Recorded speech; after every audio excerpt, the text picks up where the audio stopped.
जय हिंद। आज के वीडियो में हम चर्चा कर रहे हैं इंटरडिसिप्लिनरी अप्रोच की।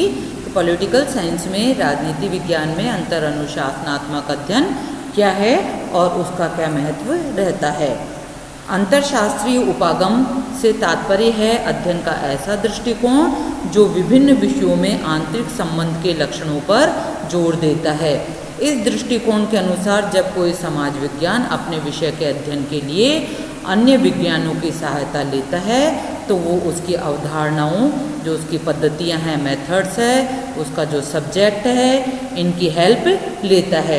इस हेल्प के रूप में वो अपने सब्जेक्ट को समझता है और उसके परिणामों तक पहुंचता है। इस प्रकार से इसके अभिप्राय है कि विषय वस्तु और टेक्नोलॉजी जो है उसको अन्य विषयों से चेंज करना, उन्हें ट्रांसफ़र करना और उसका यूज करना। इस प्रकार से अंतर अनुशासनात्मक अध्ययन का मतलब है पॉलिटिकल साइंस और हिस्ट्री को मिलाकर पढ़ना, जियोग्राफी का प्रयोग पॉलिटिकल साइंस में करना, उसकी अध्ययन पद्धतियों का करना, पॉलिटिकल साइंस का यूज साइकोलॉजी में करना, समाज विज्ञान की जितनी भी पद्धतियां हैं उनको मिलाकर अध्ययन करना या उनके मेथड्स वगैरह को एक दूसरे में यूज करना, इसका तात्पर्य है। अंतर अनुशासनात्मक उपागम, उसका विकास की प्रमुख धाराएं क्या क्या है।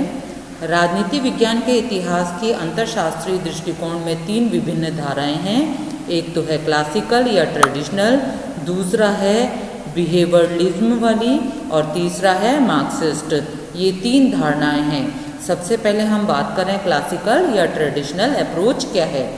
परंपरावादी दृष्टिकोण के अनुसार अंतर अनुशासनात्मक अध्ययन किसी विषय विशेष को अन्य विषयों के तथ्यों, तकनीकों, उपलब्धों और परिणामों की सहायता से संबद्ध करता है और उसको डेवलप करने का प्रयास करता है। विषय विशेष की समृद्धि का अभिप्राय दूसरे विषयों के तथ्यों और तकनीकों को उधार में लेना नहीं होता, बल्कि उन्हें आत्मसात करना होता है। इस प्रकार से जो क्लासिकल अप्रोच है वो ये कहती है कि अन्य विषयों में जो भी टेक्नोलॉजी है, जो रिजल्ट्स है, जो उन्होंने वर्क किया है, रिसर्च किया है, उनका प्रयोग सभी विषयों में किया जाए। सेकंड है बिहेवियरलिज्म अप्रोच। ये क्या कहती है, इस धारणा के अनुसार विभिन्न शाखाओं जैसे व्यवहारवाद, व्यवस्था विश्लेषण, सिस्टम थ्योरी, इन सबको अन्य विषयों में इस्तेमाल करना चाहिए, उनमें यूज करना चाहिए। जैसे चार्ल्स मैरियम है, लाल्सवेल है, सार्टोरी है, ग्रीनस्टोन है जैसे विचारक है, तो इनकी जो भी रचनाएं हैं इसका अध्ययन अन्य विषयों में भी किया जाए और इन्होंने भी अपने जो भी थ्योरीज दी है उनमें अन्य विषयों का अध्ययन किया है।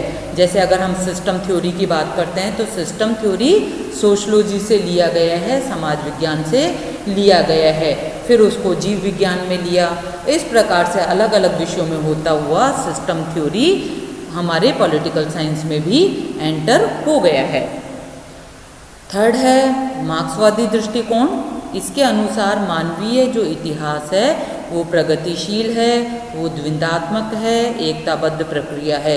इसलिए इतिहास के विभिन्न तत्व, राज्य व्यवस्था, अर्थव्यवस्था, समाज, संस्कृति, इन सबको मिलाकर तभी हम आगे कोई निष्कर्ष निकाल पाएंगे।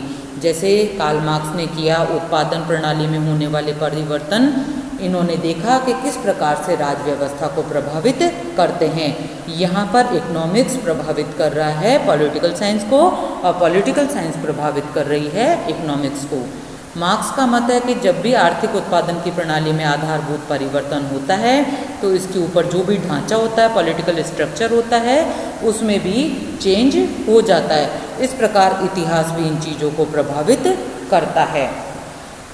आगे है अंतर अनुशासनात्मक अप्रोच है, उसके लक्षण कौन कौन से हैं। लक्षणों की हम बात करते हैं तो नंबर 1 है इतिहास, विधिशास्त्र, दर्शन शास्त्र पर अपनी निर्भरता कम होते हुए राजनीति विज्ञान को नए उदीयमान सामाजिक विज्ञानों जैसे कि साइकोलॉजी, इकोनॉमिक्स, सोशलॉजी और स्टैटिक्स, इनमें जो भी परिवर्तन हो रहे हैं इनका अध्ययन यहाँ पर करना चाहिए। सेकंड है राजनीति विज्ञान का अध्ययन अकेले में और अलग अलग करने के बजाय जो भी सोशल साइंस के सब्जेक्ट है उनके साथ मिलाकर किया जाए तभी सही निष्कर्ष निकलेंगे। थर्ड है, यह सभी समाज विज्ञानों की केंद्रीय और प्रमुख विषय वस्तु को भिन्न भिन्न मानता है। फोर्थ है, राजनीति विज्ञान है, तो राजनीति विज्ञान की अगर हम बात करते हैं तो राजनीति विज्ञान में क्या होता है कि राजनीति विज्ञान अगर ठीक प्रकार से अपना कार्य करेगा तो प्रत्येक कार्य ठीक हो जाएगा, अन्यथा अनेक समस्याओं का जन्म हो जाएगा। पांचवा है, सामाजिक विज्ञानों को व्यवहारवादी विज्ञानों के रूप में देखना और राजनीति विज्ञान की अन्य सामाजिक विज्ञानों के साथ एकता पर बल देना। सिक्स्थ है, यह उपागम राजनीतिक विश्लेषण पर जोर देता है और यह संस्थागत अध्ययन के स्थान पर प्रोसेस के अध्ययन पर बल देता है। इस प्रकार से यह कार्य करता है। आज के वीडियो में इतना ही। Thank you. जय हिंद।